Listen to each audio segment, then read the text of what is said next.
নারকেলডাঙ্গায় আগুন, তুলকালামের জের, এবার কাউন্সিলরের বিরুদ্ধে থানায় নালিশ। কাল মেয়র চলে যেতেই রড নিয়ে হামলা মারধরের অভিযোগ ওঠে। পাল্টা হায়দার নওয়াজ, পাপ্পু খানের বিরুদ্ধে সরব হয়েছেন কাউন্সিলর অনুগামীরাও। জোড়া এফআইআর দায়ের করা হয়েছে। সিসি ক্যামেরা ফুটেজেও নজর রয়েছে পুলিশের। অনুপ আমাদের প্রতিনিধি রয়েছেন, আরো আপডেট দেবেন অনুপ।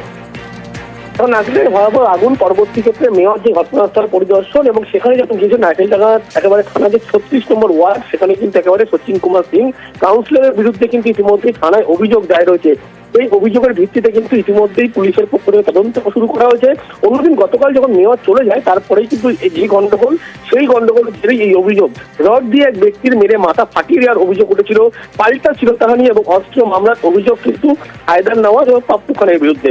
পুলিশ এখনো পর্যন্ত এই দুপক্ষের অভিযোগ নেওয়ার পরবর্তী ক্ষেত্রে এফআইআর রেজু করেছে, যেখানে কিন্তু কাউন্সিলর 36 নম্বর ওয়ার্ডের পাপ্পু সিং, যিনি কাউন্সিলর সচিন কুমার সিং, তার বিরুদ্ধেও কিন্তু এফআইআর দায়ের করেছে পুলিশের পক্ষ থেকে।